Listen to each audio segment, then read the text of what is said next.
আমরা পেশাদারিত্বের জায়গা থেকে যখন একজন সাংবাদিক আক্রান্ত হয় তখন আমরা আমাদের জায়গা থেকে আমরা সেখানে এসে একটা প্ল্যাটফর্মে অন্তত সাংবাদিকদের উপরে যখন হামলা হয় তখন আমরা কিন্তু একটি প্ল্যাটফর্মে এসে দাঁড়ানোর যে চেষ্টা আমরা করি তারই প্রয়াস আজকের এই মানববন্ধন এবং প্রতিবাদ সভা।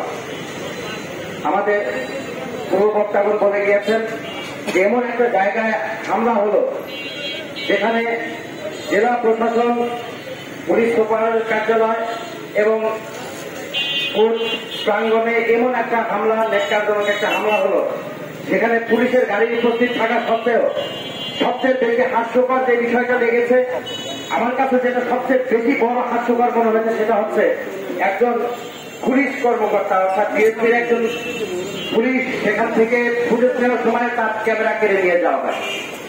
ক্যামেরা কেড়ে নিয়ে যাওয়া হলো এবং তাকে 20 মিনিট পরে আবার ক্যামেরাটা ফেরত দেওয়া হলো সেই ফুটেজ ডিলিট করার পরে।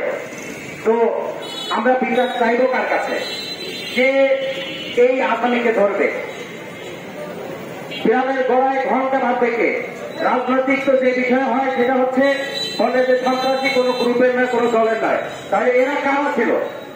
আমরা চাই যে সিসি ফুটেজ অ্যানালাইজ করে যারা এখানে হামলা করেছিল, হামলার সঙ্গে যারা সম্পৃক্ত ছিল, অতি দ্রুত তাদেরকে গ্রেফতার করে তাদেরকে আইনের আওতায় এনে দৃষ্টান্তমূলক শাস্তির ব্যবস্থা করা হোক। ইমরান সে আমাদের একটা সংবাদকর্মী, আমাদের সংবাদ সংগ্রহের খাতিরে আমরা ওখানে গিয়েছি, আমরা যাই, সব জায়গায় আমাদের থাকতে হয়, বিশেষ করে সংবাদ সংগ্রহের কারণে। সংবাদ সংগ্রহের জন্য যদি ফুটেজ নেওয়ার অপরাধ হয়ে থাকে, তার জন্য যদি তাকে মেরে জখম করা হয়, তাহলে আপনাদের যে কোনো সময় আমাদেরকে যখন ডাকে তখন কি আপনাদের লজ্জা করে না?